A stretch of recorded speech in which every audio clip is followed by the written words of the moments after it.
Chapter 6. Lesson 6. Work to learn. Don't work for money. Job security meant everything to my educated dad. Learning meant everything to my rich dad. A few years ago, I granted an interview with a newspaper in Singapore. The young female reporter was on time, and the interview got underway immediately. We sat in the lobby of a luxurious hotel, sipping coffee and discussing the purpose of my visit to Singapore. I was to share the platform with Zig Ziglar. He was speaking on motivation, and I was speaking on the secrets of the rich. "Someday, I would like to be a best-selling author like you," she said. I had seen some of the articles she had written for the paper, and I was impressed. She had a tough, clear style of writing. Her articles held a reader's interest. "You have a great style," I said in reply. "What holds you back from achieving your dream?" "My work does not seem to go anywhere," she said quietly. "Everyone says that my novels are excellent, but nothing happens. So I keep my job with the paper. At least it pays the bills. Do you have any suggestions?" "Yes, I do," I said brightly. "A friend of mine here in Singapore runs a school that trains people to sell. He runs sales training courses for many of the top corporations here in Singapore, and I think attending one of his courses would greatly enhance your career." She stiffened. "Are you saying I should go to school to learn to sell?" I nodded. "You aren't serious, are you?" Again, I nodded. "What is wrong with that?" I was now backpedaling. She was offended by something, and now I was wishing I had not said anything. In my attempt to be helpful, I found myself defending my suggestion. "I have a master's degree in English literature. Why would I go to school to learn to be a salesperson? I am a professional. I went to school to be trained in a profession so I would not have to be a salesperson. I hate salespeople. All they want is money. So tell me why I should study sales." She was packing her briefcase. The interview was over. On the coffee table sat a copy of an earlier best-selling book I wrote. I picked it up as well as the notes she had jotted down on her legal pad. "Do you see this?" I said, pointing to her notes. She looked down at her notes. "What?" she said, confused. Again, I pointed deliberately to her notes. On her pad she had written, "Robert Kiyosaki, best-selling author." "It says best-selling author, not best writing author," I said quietly. Her eyes widened. "I am a terrible writer," I said. "You are a great writer. I went to sales school. You have a master's degree. Put them together, and you get a best-selling author and a best writing author." Anger flared from her eyes. "I'll never stoop so low as to learn how to sell.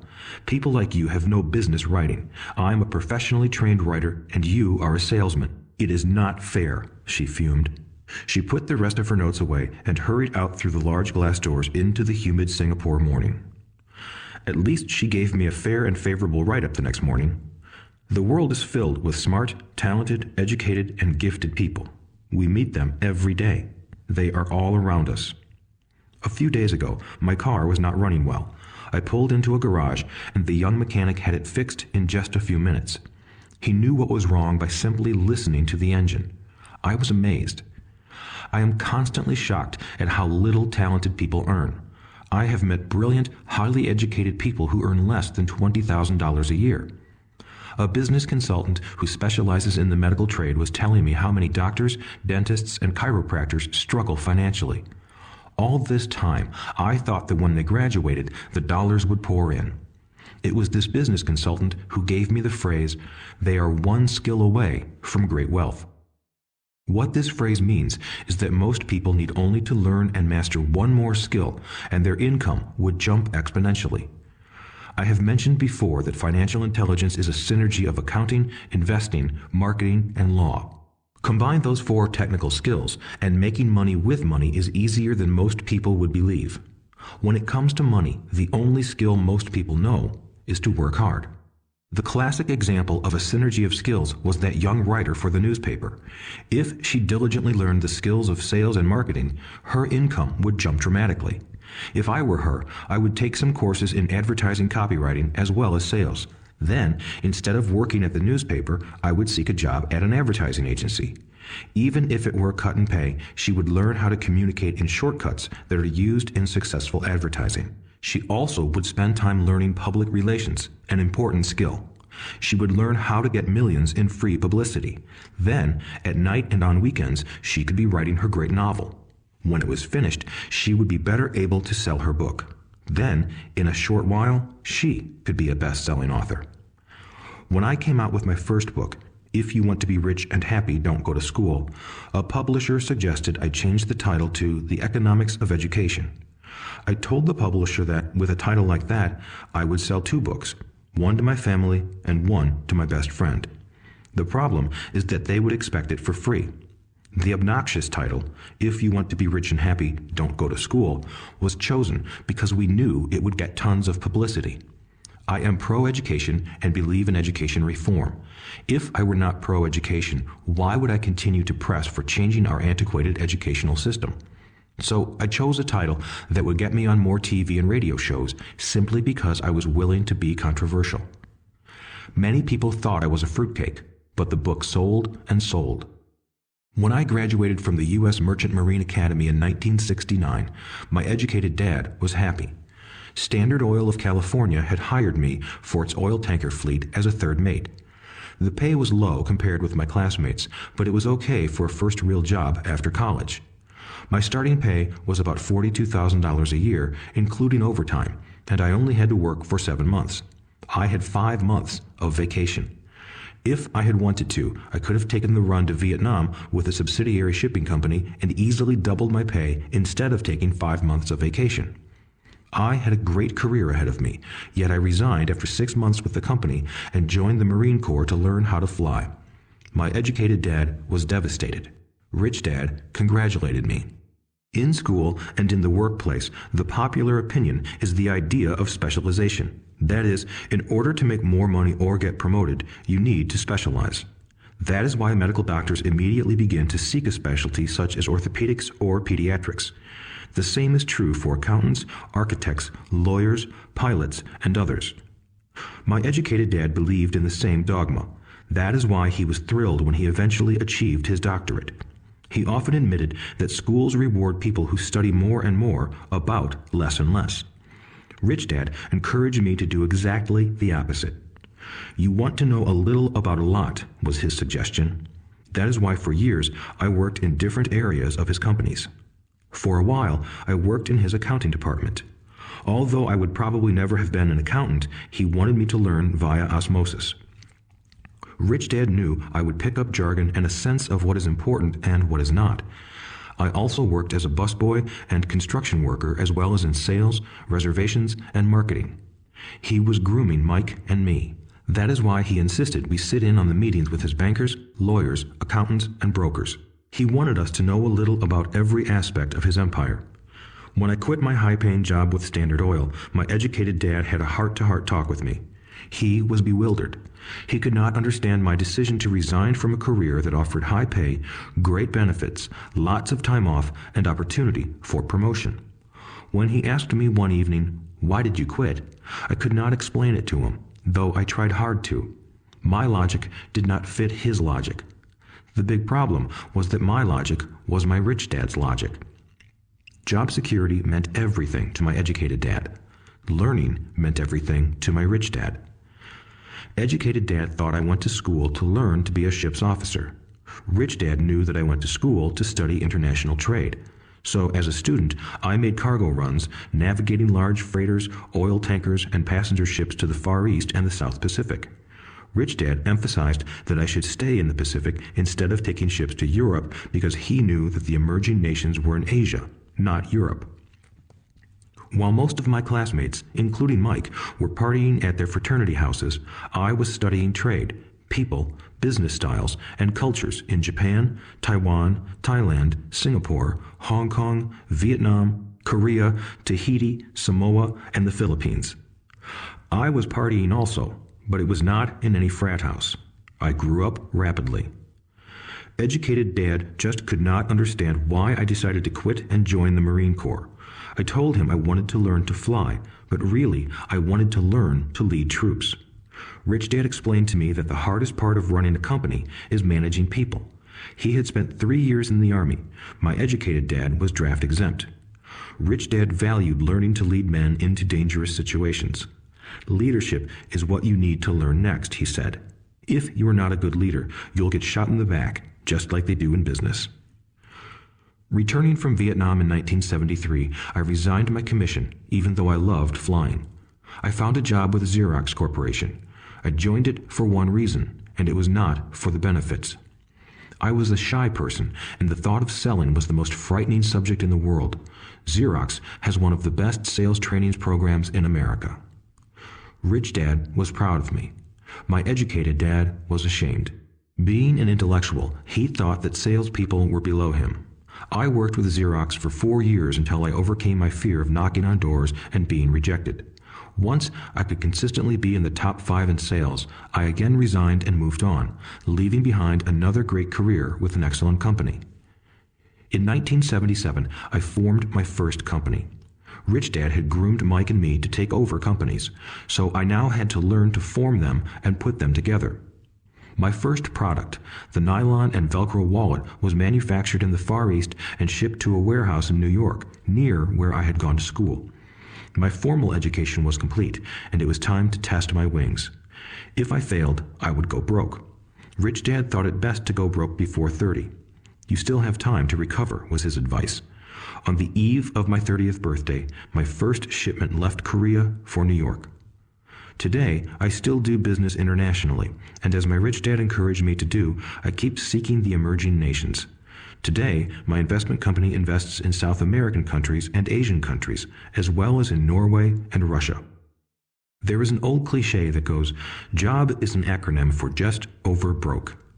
Unfortunately, I would say that applies to millions of people. Because school does not think financial intelligence is an intelligence, most workers live within their means. They work and they pay bills.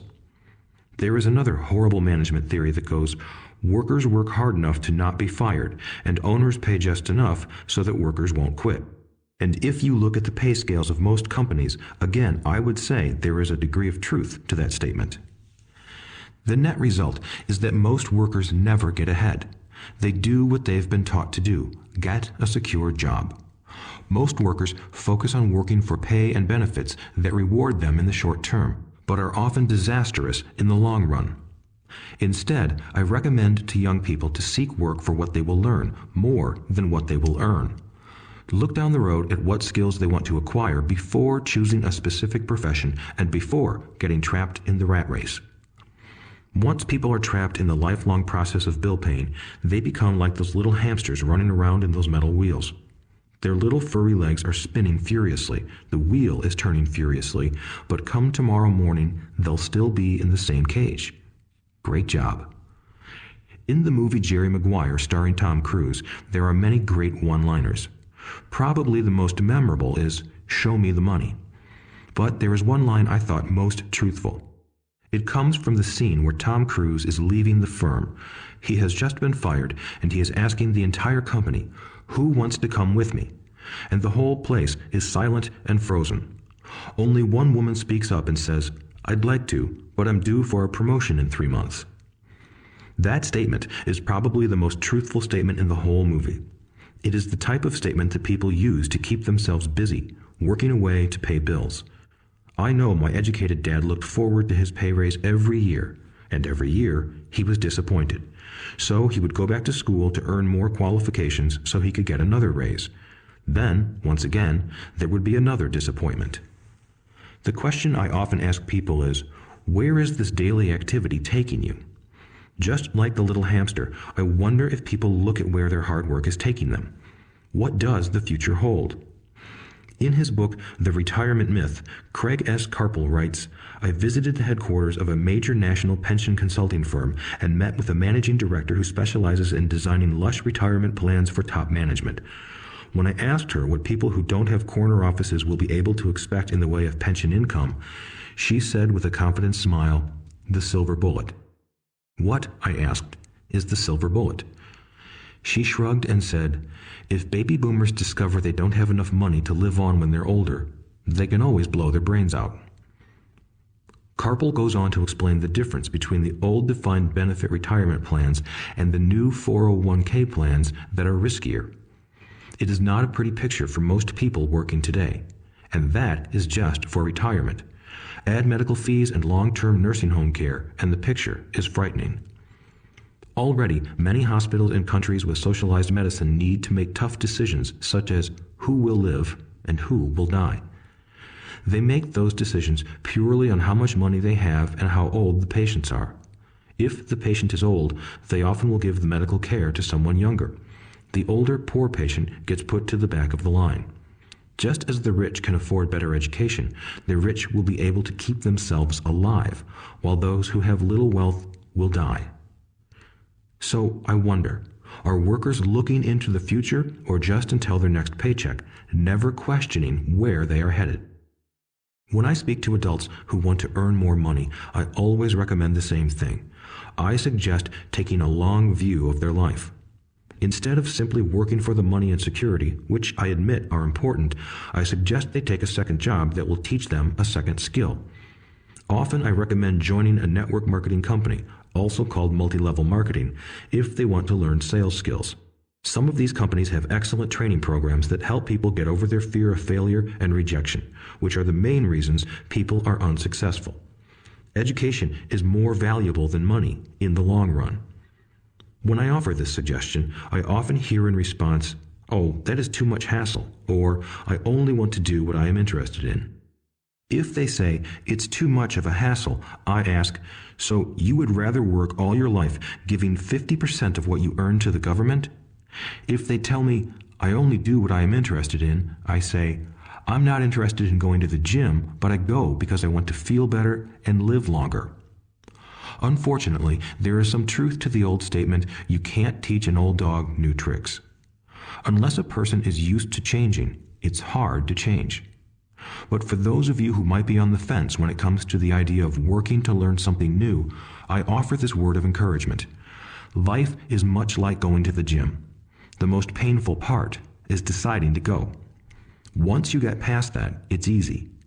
There have been many days I have dreaded going to the gym, but once I am there and in motion, it is a pleasure. After the workout is over, I am always glad I talked myself into going. If you are unwilling to work to learn something new and instead insist on becoming highly specialized within your field, make sure the company you work for is unionized. Labor unions are designed to protect specialists. My educated dad, after falling from grace with the governor, became the head of the teachers union in Hawaii. He told me that it was the hardest job he ever held. My rich dad, on the other hand, spent his life doing his best to keep his companies from becoming unionized. He was successful. Although the unions came close, Rich Dad was always able to fight them off. Personally, I take no sides because I can see the need for and the benefits of both sides. If you do as school recommends, become highly specialized, then seek union protection. For example, had I continued with my flying career, I would have sought a company that had a strong pilots union. Why? Because my life would be dedicated to learning a skill that was valuable in only one industry. If I were pushed out of that industry, my life's skills would not be as valuable to another industry. A displaced senior pilot with 100,000 hours of heavy airline transport time, earning $150,000 a year, would have a hard time finding an equivalent high-paying job teaching in school. Skills do not necessarily transfer from industry to industry. Skills the pilots are paid for in the airline industry are not as important in, say, the school system. The same is true even for doctors today. With all the changes in medicine, many medical specialists are needing to conform to medical organizations such as HMOs. School teachers definitely need to be union members. Today in America, the teachers' union is the largest and the richest labor union of all. The NEA, the National Education Association, has tremendous political clout. Teachers need the protection of their union because their skills are also of limited value to an industry outside of education. So the rule of thumb is highly specialized, then unionize. It's the smart thing to do. When I ask the classes I teach, how many of you can cook a better hamburger than McDonald's, almost all the students raise their hands. I then ask, so if most of you can cook a better hamburger, how come McDonald's makes more money than you? The answer is obvious. McDonald's is excellent at business systems. The reason so many talented people are poor is because they focus on building a better hamburger and know little to nothing about business systems. A friend of mine in Hawaii is a great artist. He makes a sizable amount of money. One day, his mother's attorney called to tell him that she had left him $35,000. That is what was left of her estate after the attorney and the government took their shares.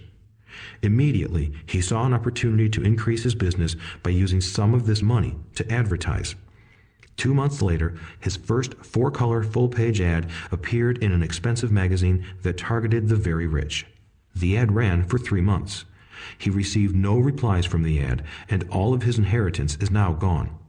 He now wants to sue the magazine for misrepresentation.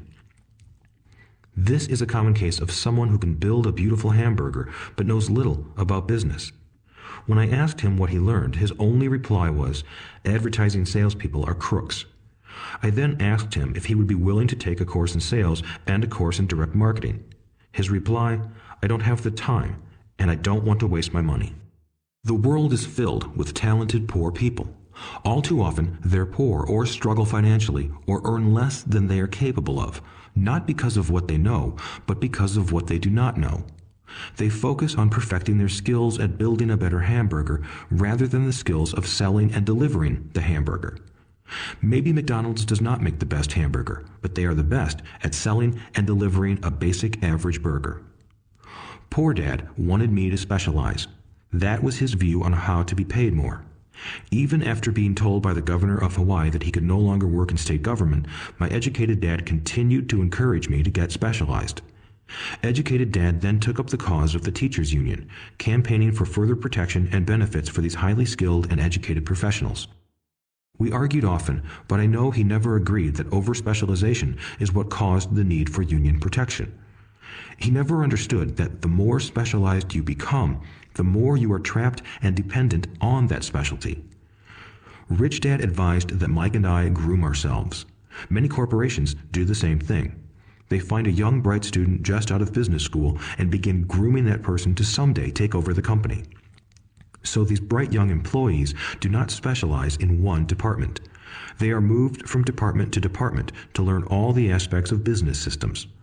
The rich often groom their children or the children of others. By doing so, their children gain an overall knowledge of the operations of the business and how the various departments interrelate. For the World War II generation, it was considered bad to skip from company to company. Today, it is considered smart. Since people will skip from company to company rather than seek greater specialization in skills, why not seek to learn more than to earn? In the short term, it may earn you less, but it will pay dividends in the long term. The main management skills needed for success are 1. Management of cash flow, 2. Management of systems, 3. Management of people. The most important specialized skills are sales and marketing. The ability to sell, to communicate to another human being, be it a customer, employee, boss, spouse, or child, is the base skill of personal success. Communication skills such as writing, speaking, and negotiating are crucial to a life of success. These are skills I work on constantly, attending courses or buying educational resources to expand my knowledge. As I have mentioned, my educated dad worked harder and harder the more competent he became. He also became more trapped the more specialized he got. Although his salary went up, his choices diminished. Soon after he was locked out of government work, he found out how vulnerable he really was professionally. It is like professional athletes who suddenly are injured or are too old to play. Their once high-paying position is gone, and they have limited skills to fall back on. I think that is why my educated dad sided so much with the unions after that. He realized how much a union would have benefited him. Rich Dad encouraged Mike and me to know a little about a lot. He encouraged us to work with people smarter than we were and to bring smart people together to work as a team. Today, it would be called a synergy of professional specialties. Today, I meet ex-school teachers earning hundreds of thousands of dollars a year. They earn that much because they have specialized skills in their field as well as other skills. They can teach as well as sell and market. I know of no other skills to be more important than selling and marketing. The skills of selling and marketing are difficult for most people, primarily due to their fear of rejection. The better you are at communicating, negotiating, and handling your fear of rejection, the easier life is. Just as I advised that newspaper writer who wanted to become a best-selling author, I advise anyone else today. Being technically specialized has its strengths as well as its weaknesses. I have friends who are geniuses, but they cannot communicate effectively with other human beings, and, as a result, their earnings are pitiful. I advise them to just spend a year learning to sell. Even if they earn nothing, their communication skills will improve, and that is priceless.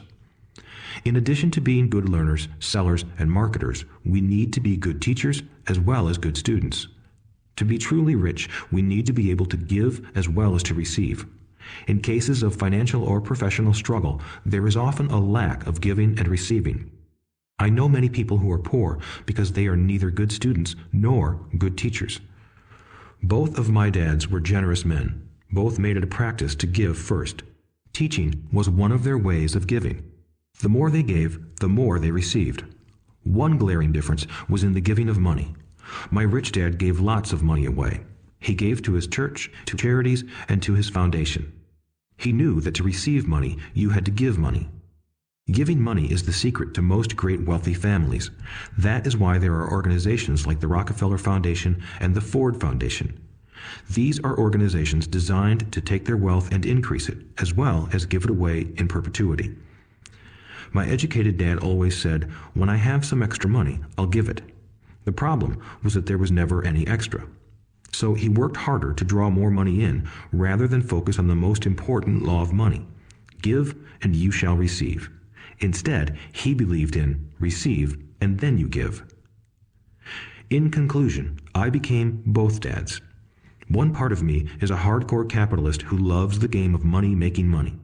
The other part is a socially responsible teacher who is deeply concerned with this ever-widening gap between the haves and have-nots. I personally hold the archaic educational system primarily responsible for this growing gap.